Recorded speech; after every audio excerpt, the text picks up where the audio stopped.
Russian President Vladimir Putin launched a military operation in Ukraine with explosions heard across the country, and Ukraine's foreign minister warned of a full-scale invasion.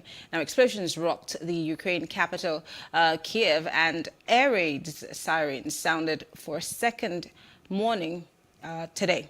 Now, as it was reported that Russian troops had advanced just 20 miles outside Kiev, the development comes after weeks of intense diplomacy and the imposition of Western sanctions on Russia failed to deter Putin, who had massed over 150 troops, or 150,000 troops, I beg your pardon, along the borders of Ukraine.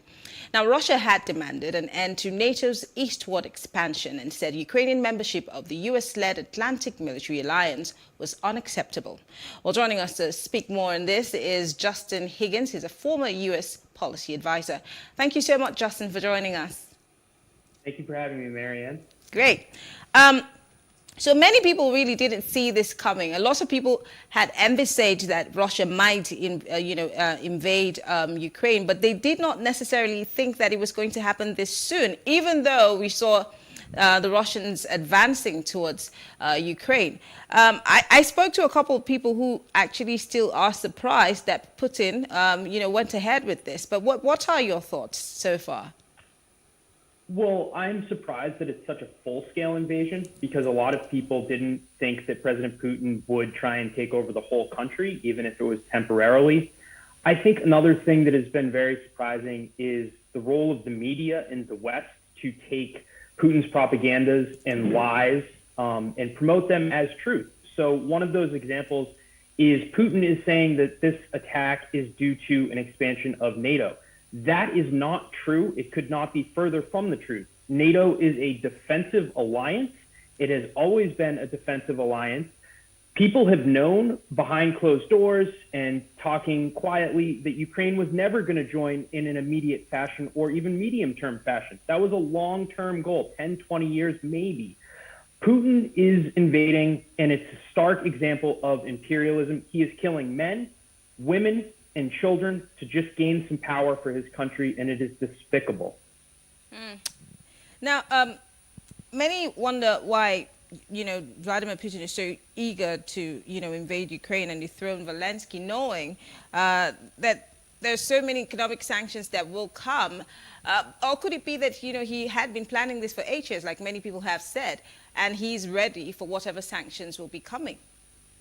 So I think it's both, Marianne. Those are two good points. First, he thinks that the United States is in decline, which if you look at how the United States and the West has really rallied behind the United States, could not be further from the truth.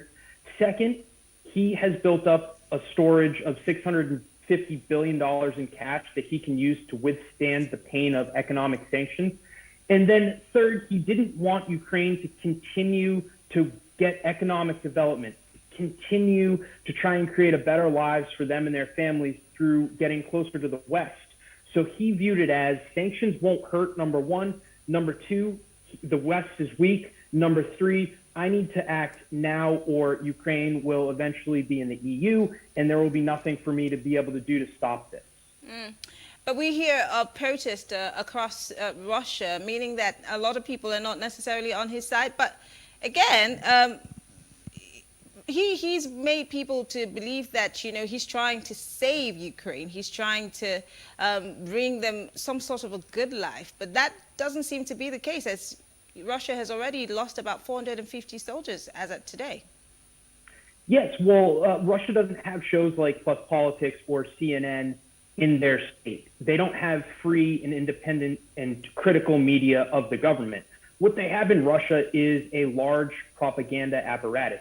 So people in Ukraine are fed Putin's lies that Ukraine is filled with evil people and that Ukraine is going to aggress on Russia. And a lot of the people believe that. However, not everybody. Ukraine and Russia are very close culturally. Russian culture comes from Kyiv in a lot of ways. He's warned, I'd like to quote him directly, that there will be severe consequences if anyone tried to get involved. But we also heard as of yesterday that 7,000 troops were sent from the U.S. into Europe, even though we're not certain if they will turn. In Ukraine, is he wants to prevent his most costly reality from coming true, which is the UK, France, EU countries, Germany, the United States, setting up a long-term and robust counterinsurgency. That means giving Ukrainians who are fighting for freedom, who are fighting for economic development, who are fighting against imperialism, the weapons they need, the medical supplies they need, the food they need to be able to kill as many Russians as possible and make it painful for Putin. So you have some in the U.S. as results of his comments not wanting to maybe send the weapons that are needed by our Ukrainian brothers and sisters, by these Ukrainian freedom fighters, by these heroes in a large way, because they don't want to piss off Putin. But the reason why his threats really won't work is Russia is much weaker than it was in 1963 when the United States stood up to Russia, when Russia tried to invade Cuba and put nuclear weapons in Cuba. So we've done it in the past when Russia was a much stronger country. Now Russia is very much on the decline, and we are very much more powerful than we were back then. So we will stand up to Putin, and the U.S. Congress and President Biden will eventually send Ukraine the weapons that they need. So we're hearing more sanctions coming. We heard Boris Johnson with his own sanctions. We heard the President of the United States yesterday. But in terms of international laws, President Biden had said that Putin here in this case is the aggressor, meaning that the people in Ukraine they just woke up to this invasion. So does all of what he's doing right now amount to war crimes, and will he be tried in that regard, maybe in the future? I will leave that to the legal experts, but I do think that there is going to be a strong push from the UK. You mentioned Boris Johnson. I wouldn't be surprised if the United States also brought this case to the ICC. Democratic government, it's Putin and his thugs that are oligarchs. So the second form of sanctions could be to freeze all of the oligarchs' assets in countries like the UK, United States. The third step could be not only to kick their kids out of Western schools, which needs to happen tomorrow, but kick their kids out of these countries. The fourth step could be ratcheting up financial sanctions. We need Germany and other EU countries to support kicking Russia off of SWIFT. And then the fifth But then step, Germany, we hear, is dragging its feet. I mean, even the UK has been accused of taking so much money from these oligarchs. In fact, some of them even leave there. So is it going to be easy for them to, swiftly get into action?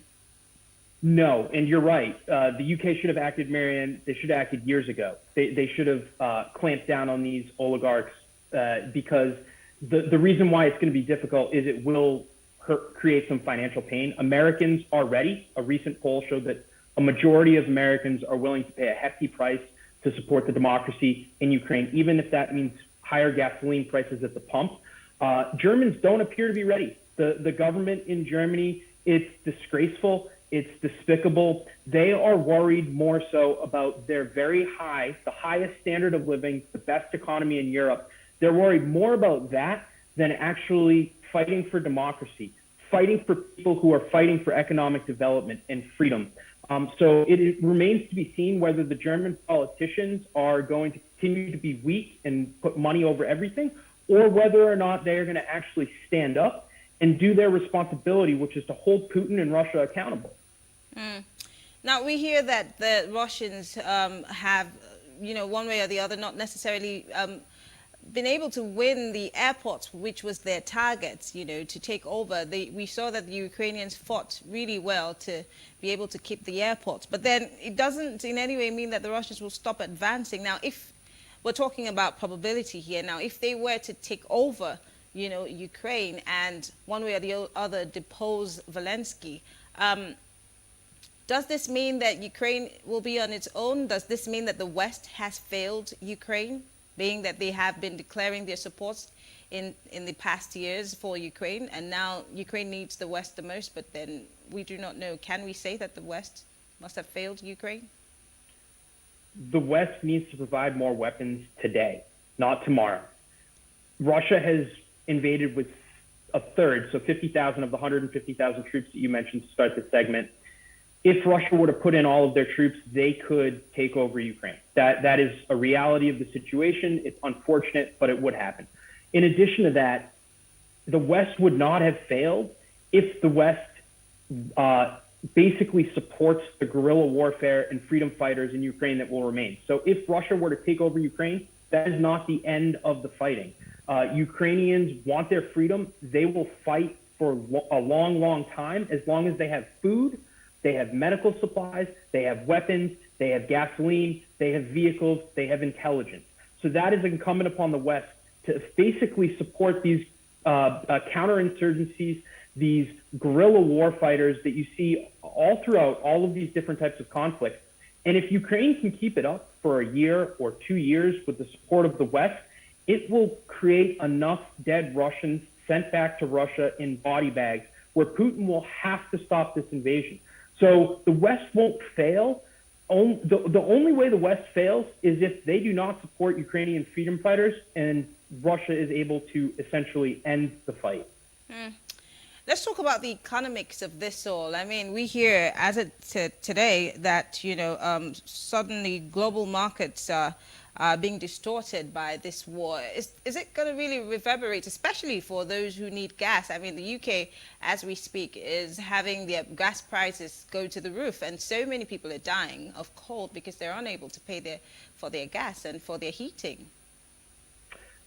So I don't know. I personally, I'm taking a more maximalist approach. I think that the UK, Germany, US should sanction Russia gas and oil. I don't think that that is going to happen. So there will be financial pain. Markets will be hurt.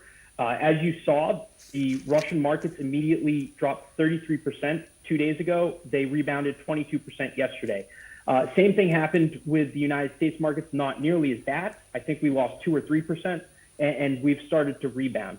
That is because the West does not want to put in these economic sanctions that target oil and gas. So there will be pain felt because, as you know, this is happening everywhere, all over Africa too. Supply chains are stressed, inflation is rising.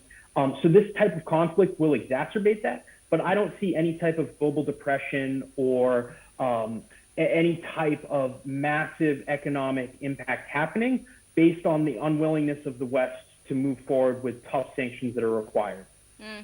Let's talk about the legacy that Putin will be leaving for himself after all of this is done, depending on which way it goes.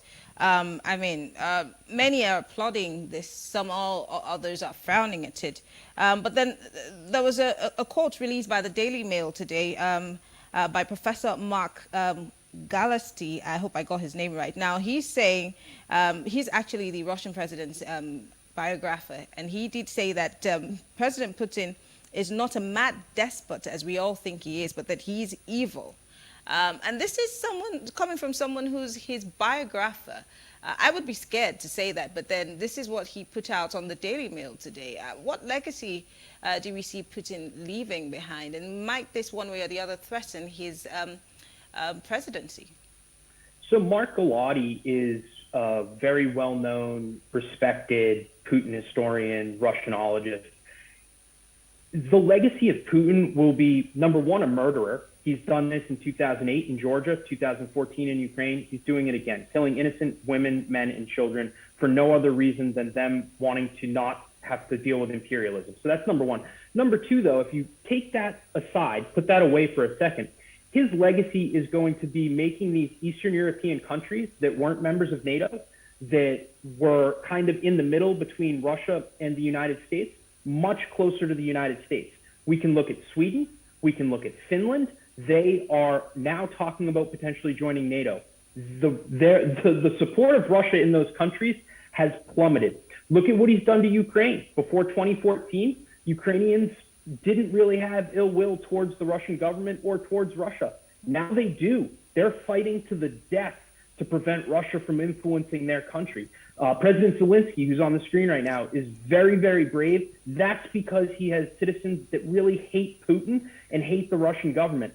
So at the end of the day, that's going to be Putin's legacy, is he made all of these Eastern European countries that were kind of in the middle between the United States and Russia, he's made them much closer to the United States and much closer to Western way of life. You said earlier on that, you spoke especially for the US, saying that, there might not be boots on the ground, but there are people who are saying that this might just become another world war. And I'm wondering, is this what the world needs right now? Yesterday, just before the Europa League game between, I think, Napoli and FC Barcelona, they held up a banner saying no war. A lot of people are really scared. I mean, and I know that, I mean, for Nigerians, Africans are stuck right now in some bunkers or underground places in Ukraine, and they're unable to leave that country because they're afraid that if they get into a flight or a plane, it might be shut down.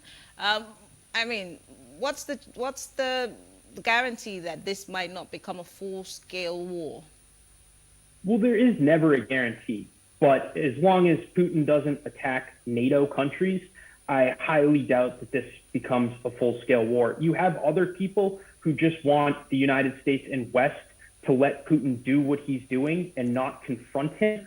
Those people, if they got their way, they would be living in a world that is just dark and controlled by authoritarian regimes like President Putin and President Xi in China. Because, Marianne, the reason why this is important, not only for the people in Ukraine, it's important for the people in Nigeria, the people in Kenya, the people in the United States, because it sends a message to countries like China and countries like Russia. If you try and take over property or land that is not yours, if you try and invade Taiwan, if you try and invade a place in Africa or a place in the United States, not only will there be a military consequence, but the Western world and countries that actually represent the rules of order, they will stand up, and there will be a very, very stiff and clear economic consequence for your invasion. Imperialism is not the way of the world anymore. So standing up to Ukraine shows these authoritarian leaders in other states that imperialism will have consequences. You see, you tell me that, you know, standing up for Ukraine is sending a message, but is it really sending a message? Because I heard an argument today on London radio where they were asking, do these sanctions really work? Because it doesn't seem like it's a deterrence of any sorts. We're seeing China and Hong Kong deal with the same issue. We're seeing Japan do the same thing with Taiwan, just as you said. Are they really working? Because I'm really not sure if they are. Sanctions from one country alone will not work.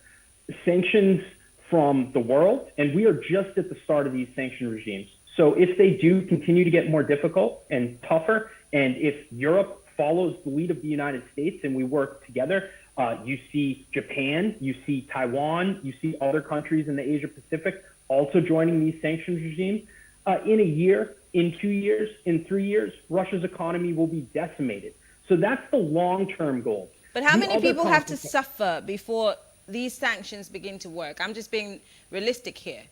We've seen fathers, separated, men separated from their families from the ages of 18. We saw the martial law in Ukraine. So the women and the children were allowed to go into hiding, but the men were all given arms to fight. But then how many lives have to be lost for these sanctions to really gain grounds or, force something to happen or force the hands of these dictators? Well, the way to force the hand of these dictators, Marianne, with a bully you don't negotiate, you punch them in the face to get them off your back, is to give Ukrainians Stingers. That's advanced U.S. military weaponry so that they can shoot down helicopters and planes. It's to give them Javelin so that they can continue to shoot down tanks. It's to arm them. It's to give them medical supplies. It's to give them food. It's to give them the equipment that they need to kill as many Russians as possible for as long as possible. That is the way to get Russia to back off immediately. The sanctions, even if Russia backs off, they're going to be here. They're going to be here for years. So Russia will feel this pain 3, 4, 5 years down the line. But I agree with you. You can't just do sanctions. You need to also give Ukrainians the ability to kill as many Russians as possible, as quickly as possible, in a sustainable manner. And that is what the West and U.S. needs to do. If they don't do that, then they're failing Ukraine. Well, Justin Higgins is a former U.S. policy advisor. Thank you so much. Always a pleasure to have you. Thank you, Marianne. All right.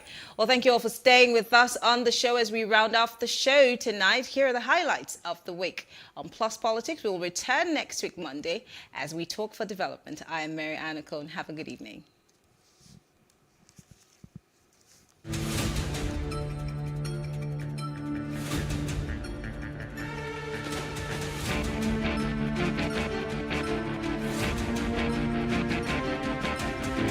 if not probably the third largest ethnic group in the country, which are the Igbos. I think for equity, fairness, and justice, regardless of where I'm from, I would like to see a Southeastern president emerge. I believe it's going to create a lot of calm. It's going to give a lot of people the belief that we are running an entity called Nigeria, that every single block matters, and the affairs and the concerns of every single block matters. The agitations that we see across the country, especially in the Southwest, is nothing but the fact that they feel like they're not part of Nigeria. And that is why every single day people talk about leaving this country or trying to secede from this country, even though there's no clear plan on how they're going to do it. In my opinion, one of the best ways that we can resolve these kinds of agitations is to allow everybody have a say on the table. The party is disunited because of the attitude and the modus operandi of the Minister for Transportation. Emeka has no problem with anybody. Nobody has anyone with him. We have a problem with the Minister for Transportation, whose modus is very faulty. If he decides to correct himself and come to the negotiating table, then everything will be okay. It doesn't lie in the mouth of Emeka to call for that.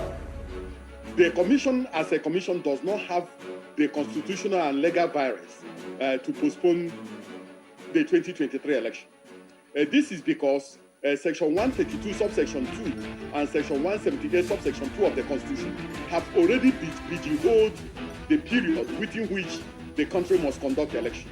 And going by that particular provision, the Independent National Electoral Commission is not permitted to conduct the election earlier than 30th day of December 2022 and not later than 29th day of April 2023. So this particular period is immovable. This particular period is cast in stone and nobody can change it. So nobody can postpone any election in Nigeria beyond the 29th day of April. But the commission is given the power to appoint a date for the holding of the election within this particular constitutional window. In other words, the commission can fix any the election from the 30th of December up to the 29th of April 2023. So that is our right under Section 132, subsection 1 of the Constitution, and under Section 178, subsection 1 of the Constitution. So we can adjust the date for the holding of election, but we cannot postpone any election. We've heard about the young shall go many years ago in Nigeria. Some of these leaders today were leaders even when they were in their prime age. But even in this old age, they still want to remain the same leaders. So what about the children they get back to? What about their grandchildren? What about the other young children? The young people in Nigeria who have skills, who have leadership ability, who are actually showing that leadership in the small area of their influence. Why don't we give them opportunity to go higher? You see, we are completely even dampening the morale of the young people, making it look as if you're a young man, you cannot be anything, you cannot lead, you cannot contribute to the discussion, you cannot contribute to every decision making. So we are not encouraging them to move on. The young people need to see deliberately that government is willing to give them space, government is giving them more and more opportunities so that they will come and show what is deposited in them. So I see them, many of them ready. The only thing is that they've never gotten the opportunity. Some of them are already frustrated with the effort to get a job that they have applied in more than 30, 50 places and there is nothing. So sometimes because of the frustration, you hear them saying things that if you don't understand where they're coming from, you may judge them wrongly. Some of them have actually gone to school, they know the pressure they went through, getting money to pay school fees, and after school, there is nothing to offer. So sometimes when you see them reacting, they are only reacting to the situation. Give them the opportunity and you will see them excel because they are already doing it in many fields.